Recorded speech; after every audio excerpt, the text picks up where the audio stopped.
എല്ലാവർക്കും നമസ്കാരം. New Maestro വാസ്തുവിലേക്ക് എല്ലാവർക്കും സ്വാഗതം. ഞാൻ രാജേന്ദ്രൻ.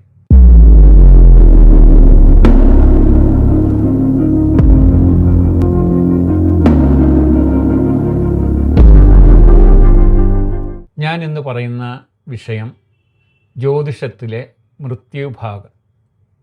മേടം മുതൽ മീനം വരെയുള്ള രാശികളിൽ എല്ലാ ഗ്രഹങ്ങളും ഒരു നിശ്ചയിച്ചിരിക്കുന്ന ഡിഗ്രി വരുമ്പോൾ, അത് നേരത്തെ തന്നെ തീരുമാനിക്കപ്പെട്ടതാണ്. ആ ഡിഗ്രി ആ ഭാഗത്ത് വരുമ്പോൾ, ആ പർട്ടിക്കുലർ ഡിഗ്രിയിൽ വരുമ്പോൾ അത് മൃത്യുഭാഗയിലാകുന്നു. ഇതാരും തന്നെ ശ്രദ്ധിക്കാത്തൊരു കാര്യമാണ്. ഇപ്പോൾ ഉദാഹരണത്തിന് സൂര്യദശ നടക്കുന്നു. സൂര്യൻ മേടത്തിലാണ് നിൽക്കുന്നത് എന്നിരിക്കട്ടെ, 20 ഡിഗ്രിയിലാണ് നിൽക്കുന്നത്. അപ്പോൾ 20 ഡിഗ്രിയിൽ നിൽക്കുന്ന സൂര്യൻ 9ാം ഭാവാധിപനാണെന്നിരിക്കട്ടെ. പക്ഷെ ജാതകന് ഈ പറയുന്ന സൂര്യദശയിൽ ഗുണങ്ങളൊന്നും വരുന്നില്ല. നോക്കുമ്പോഴാണ് മനസ്സിലാകുന്നത് ഈ സൂര്യൻ നിൽക്കുന്നത് മേടത്തിൽ 20 ഡിഗ്രിയിലാണ്. അപ്പോൾ ഈ മൃത്യുഭാഗയിലാണ് ഈ സൂര്യൻ നിൽക്കുന്നത്. അതിനുള്ള പരിഹാരം നമ്മൾ കറക്റ്റായിട്ട് ചെയ്തില്ലെങ്കിൽ സൂര്യൻ്റെ ദശ അപകാരങ്ങൾ നമുക്ക് തീർച്ചയായിട്ടും ഗുണം ചെയ്യില്ല. 9ാം ഭാവാധിപനാണെങ്കിലും ആൾ ഉച്ചത്തിലാണ് നിൽക്കുന്നത് മേടത്തിൽ.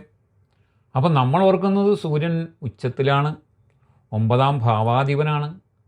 പക്ഷേ ആ സൂര്യനെ കൊണ്ട് നമുക്ക് ഒരു ഗുണവും കിട്ടുന്നില്ല. അപ്പോൾ അതിനുള്ള പരിഹാരങ്ങൾ നമ്മൾ കറക്റ്റായിട്ട് ചെയ്തേ പറ്റൂ. അങ്ങനെ ഓരോ ഗ്രഹവും ഓരോ രാശിയിൽ ഇതേപോലെ മൃത്യുഭാഗിയിൽ നിൽക്കുന്നുണ്ടാവും. മേടത്തിൽ തന്നെ ചന്ദ്രൻ 26 ഡിഗ്രിയിലാണ് നിൽക്കുന്നത്. അതിൻ്റെ ദശാപഹാരങ്ങൾ നടന്നുകൊണ്ടിരിക്കുകയാണ്. ഒന്നെങ്കിൽ ദശ അല്ലെങ്കിൽ അതിൻ്റെ അപഹാരം. നോക്കുമ്പോൾ ഏറ്റവും നല്ല 5ാം ഭാവാധിപനാണ്, അല്ലെ കർമാധിപനാണ്.